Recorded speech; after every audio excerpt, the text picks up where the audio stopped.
मैं तो ये कह रहा हूँ, अगर नमाज़ पढ़ने के लिए अगर सड़कों पे अलाउड नहीं है तो किसी भी धर्म को मौका मत दो।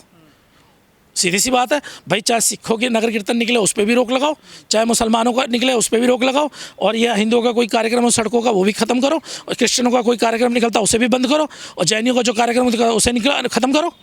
मैं तो सबकी बराबर की बात कर रहा हूँ। इस देश का संविधान सभी को अपने धार्मिक कार्यक्रम मनाने की अनुमति देता है, और कोई भी सड़कों पे ऐसे ही नहीं आता है।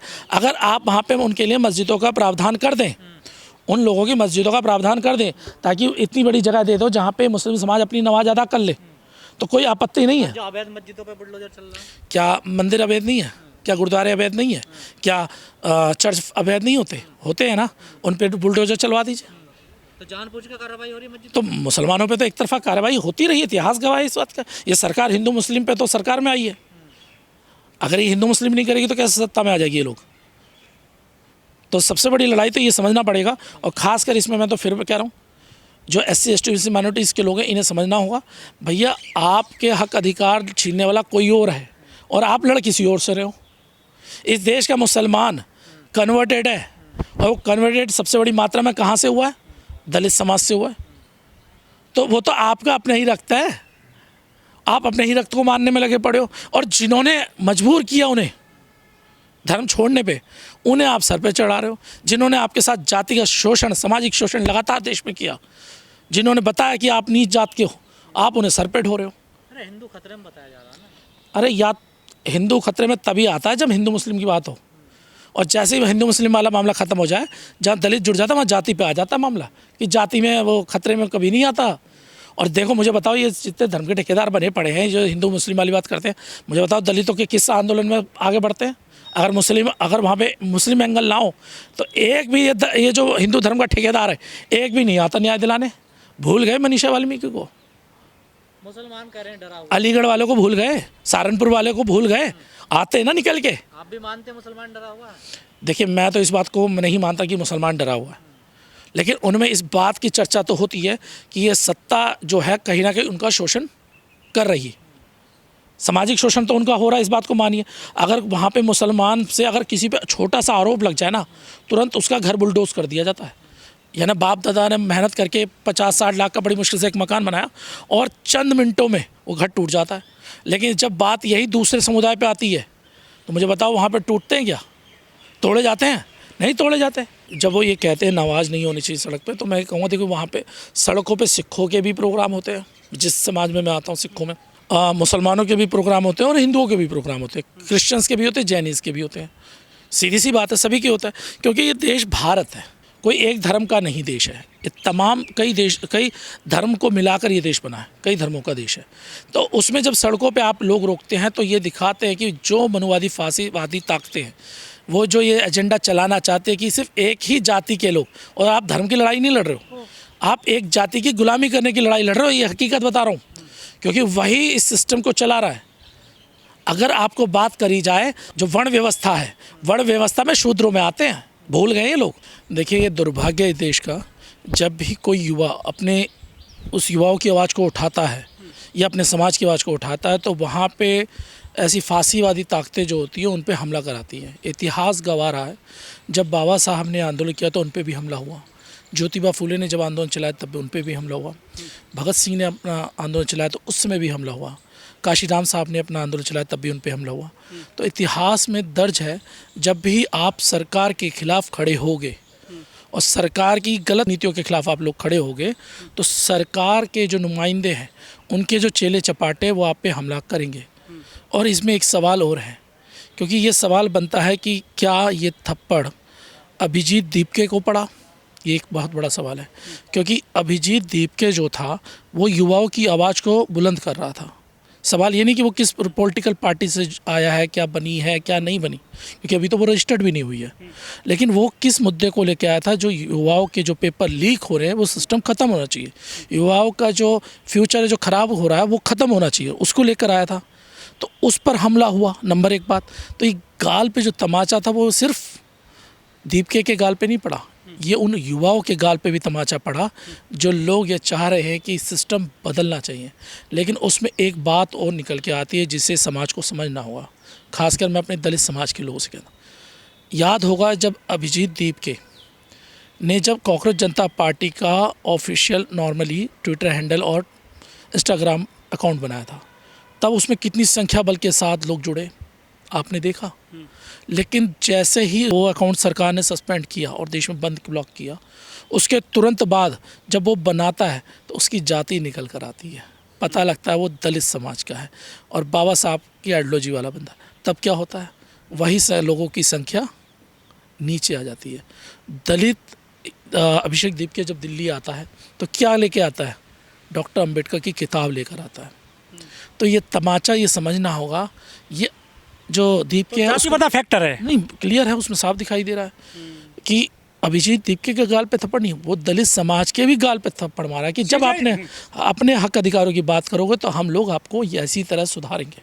सीजाई साहब ने जो है इनको काकरोच बोला पूरे देश के युवाओं को, और उस युवा को कुचलने की कोशिश की गई। एक सर्वोच्च संस्था जिसका काम था सिस्टम को सही करना, गलत चीज़ों के खिलाफ एक्शन लेना, वो संस्था कहती है जो युवा है इस देश का वो कॉकरोच है।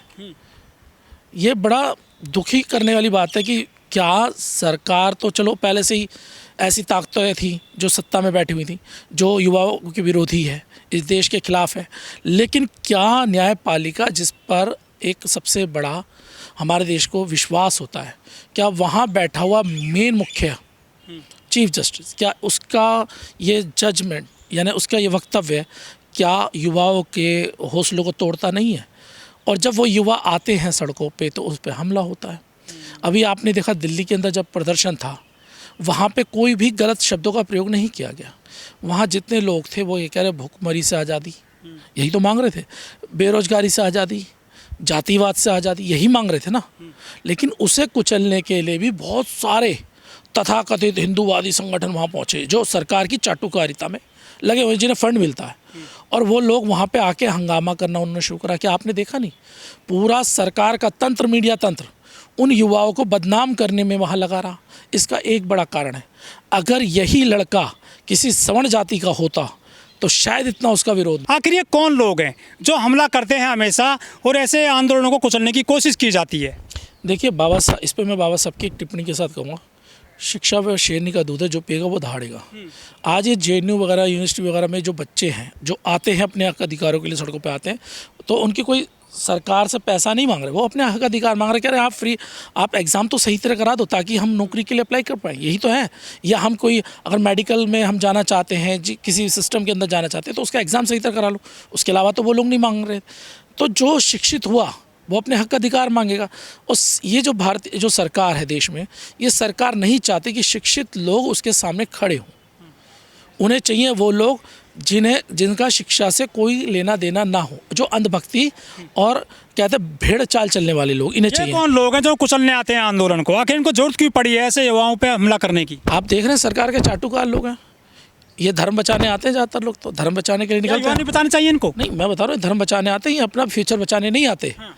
ये नहीं चाहते कि वहाँ शिक्षा का कोई महत्व हो, ये नहीं चाहते कि गरीब का बच्चा पढ़ लिख के ऊपर आगे आए। अगर आगे बढ़ेगा, जब शिक्षित हो जाएगा तभी तो बढ़ेगा ना। जैन जी पे आरोप है कि ये जो है देश में युवाओं को भड़काने का काम कर रहे हैं, ये जो यहाँ पर अशांति फैलाने का काम कर रहे हैं। देखिए सरकार के खिलाफ कोई भी बोलेगा, अगर आपने सरकार के खिलाफ बोला तो आपको भी विदेशी फंडिंग बताएंगे, लेकिन आपके अकाउंट में 1 रुपया मिलेगा नहीं, मैं बहुत अच्छी तरह जानता हूँ। और कहानी यही है इस देश में, जब आप अपने हक अधिकारों की आवाज़ को उठाएंगे, ये लोग आपको विदेशी फंडिंग, आक्रांता वगैरह सारी कहानियाँ बना के आपके ऊपर ब्लेम करेंगे, और ज़्यादा होगा तो आपको जेल में भी डाल देंगे ये लोग। आज युवा क्या मांग रहा है, सीधी सी बात है ना, युवाओं ने कोई ये थोड़ी कहा कि वो सरकार के विरोध, वो तो ये कह रहे हैं जिस व्यक्ति ने गलत काम किया है, जो एक एग्ज़ाम नहीं करा पा रहा मंत्री, उसका इस्तीफा दिला दो। लेकिन मोदी सरकार इस्तीफा लेती कहाँ है मंत्रियों को? अपने का आज तक लिया नहीं है ना। दबाव में है भाई, जिन नेताओं पे आरोप है, जो मंत्री बने पड़े हैं, उनका ऊपर का दबाव है उनका, और वो नहीं चाहते कि भाई उनके जो नेता हैं वो किसी तरह किसी चीज़ में फंसे। वो सीधी बात है, क्योंकि अगर वो गिरफ्तार होंगे, अगर वो पद से हटेंगे तो SIT बैठेगी, जांच होगी, जांच में अगर नाम आ गया तो फिर गए जेल में कई लंबे समय, और सरकार पे ब्लेम आएगा। ये तो सीधी सी नीति है। तो सरकार का काम है कि जब भी इस देश में कोई अपने हक अधिकार के लिए सड़कों पे उतरेगा, उसे वह लोग दबाते हैं। उदाहरण दे रहा हूँ, जब भगत सिंह सड़कों पे देश की आज़ादी के लिए लड़ रहा था, जब चंद्रशेखर आज़ाद इस देश को आज़ाद कराने के लिए सड़कों पे लड़ रहा था, तब इसी तरह अंग्रेज़ों की फांसीवादी जो सरकार थी उस समय की, जो सरकारें थी, उन्होंने क्या करा, उन युवाओं के ऊपर केस दर्ज कर उन्हें मारा गया, उनके ऊपर ऐसे ऐसे केस लगा दिए कि आजीवन वो कारावास में रहे। यही हुआ ना। और इतिहास गवाह है, जब हमारे महापुरुषों ने ये चीज़ें झेली हैं, तो आज का युवा अगर ये झेल रहा है तो मुझे लगता है कि वो उन लोगों की तुलना जैन जी वगैरह तो मैं नहीं मानता, लेकिन उन योद्धाओं की तरह करनी चाहिए जिस तरह हमारे भगत सिंह हैं, जिस तरह हमारे सरदार उधम सिंह जी हैं, जिस तरह हमारे बहुत सारे क्रांतिकारी जो लोग थे जिन्होंने इस देश की आज़ादी में अपनी शहादत दी, उन लोगों के साथ इनकी तुलना करनी चाहिए। तो ये जो बाबा साहब की बात करता है या जो अम्बेडकरवाद की बात करता है, हमेशा वही निशाने पर क्यों होते हैं, चाहे कन्हैया हो? देखिए, ये जो सरकार है, ये एक ही चीज़ से डरती है। एक तरफ हम बात करते हैं मनुवाद की और दूसरी बार अम्बेडकरवाद। ये लोग अम्बेडकरवाद से बहुत ज़्यादा डरते हैं, खौफ खाते हैं। उन्हें पता है कि अगर अम्बेडकरवादी विचारधारा देश में आ जाएगी तो इनकी सत्ता हिल जाएगी। तो क्या मनुवादी हमलावर? मैं सीधी बात कह रहा हूँ, जिनकी मानसिकता मनुवादी है वो लोग हैं हमलावर, सीधी सी बात है। क्या उसमें क्या अंतर है? लेकिन एक तो ओबीसी है, जो गुर्जर है, जो ओबीसी में आता है। आज भी ओबीसी समाज में बहुत सारे लोगों को अपने धर्म के, अपनी जाति के, अपने बारे में पता ही नहीं, उनके हक अधिकारों के लिए पता ही नहीं है। क्या ये गवाह सच्चाई नहीं है? आज ओबीसी बड़ी मात्रा में वापस अम्बेडकरवादी विचारधारा में जुड़ा है, लेकिन एक बहुत बड़ा तबका है जो ठेकेदारी लेके बैठा हुआ आज भी, धार्मिक ठेकेदारियाँ। और उनका मानना यह है कि ये जो सरकार है, ये सरकार जो है वो उनकी धर्म की सरकार है, तो उसे बचाने के लिए कुछ भी करना पड़े। गुलामी करते ही गुलाम लोग हैं। लेकिन ये जो गुर्जर हैं, जो हमलावर हैं, इन्हें इनके बच्चों के भविष्य से कोई मतलब नहीं है। संग में जाते हैं ये। बता रहा हूँ, ये लोग इन्हें ये नहीं पता कि इनके बच्चों को धर्म से नौकरी नहीं मिलेगी, इन्हें शिक्षा से नौकरी मिलेगी। जब वो बच्चे पढ़ लिख के आगे आएंगे तब इन्हें रोजगार मिलेगा, इनका परिवार की स्थिति तब सही होगी। इस देश का संविधान है जो इनको सही तरह पावर दे रहा है, लेकिन इन्हें ये लगता है कि नहीं, हमें जो कुछ मिल रहा है वो धर्म से मिल रहा है। इन लोगों की मानसिकता, मैं धर्म के विरोधी नहीं हूँ, लेकिन हकीकत यह है कि ये इन लोगों की मानसिकता इतनी बन चुकी है कि जब भी आप अपने हक अधिकारों की बात करेंगे ये लोग नहीं आएंगे। ये भूल जाते हैं जब मंडल की बात आई थी तो कितने लोगों को मार दिया गया था इसी ओबीसी समाज के। जब हम ये कहते हैं गुज्जर आंदोलन सड़कों पर था, क्यों था? वो अपने हक अधिकार ही तो मांग रहा था, उन्हें गोलियों से।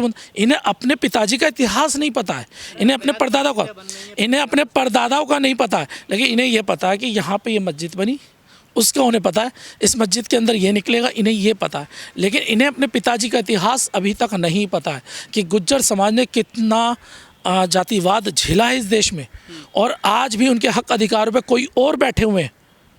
जो इन्हें मिलना चाहिए था वो कोई और लोग लेकर बैठे हुए हैं, इन्हें उनके अधिकार नहीं मिल रहे। तो उसके लिए राकेश गुर्जर जैसे जो लोग हैं, ये युवा हैं, क्या इन्होंने अपना इतिहास नहीं पढ़ा? क्या इन्होंने जो है अपनी स्थिति नहीं देखी है इतिहास में? देखिए, अगर पढ़ा होता तो ऐसी हरकत नहीं करते, अगर इन्हें अपना इतिहास पता होता तो इन्हें नहीं करते। ऐसे में सिर्फ इतना हो सकता है कि इनके जो बुज़ुर्ग हैं, क्योंकि इधर की साइड खाप पंचायतें चलती हैं, हम बात करें हरियाणा राजस्थान, इन खाप पंचायतों को अपने लड़कों को समझाना चाहिए। अपने आरक्षण के लिए सड़कों पर लड़ रहे थे तो यही लोग थे जिन्होंने हम पे गोलियाँ चलवाई, ये सरकार के नुमाइंदे, और आज आप उन्हीं की गोदी में बैठ के अपने ही लोगों को मार रहे हो। 2018 में भी यही लोग थे जो हमलावर। मैं बता तो रहा हूँ। तो इन चीज़ों पे काम होना चाहिए, और इसीलिए मैं बार बार आपसे कह रहा हूँ कि ये जो खाप पंचायत है, इन्हें समझाना पड़ेगा अपने इन बच्चों को जो भटक रहे हैं अपने मिशन से, जिन्हें समझाना था कि आप रोजगार की तरफ जाओ, आप शिक्षा की तरफ जाओ,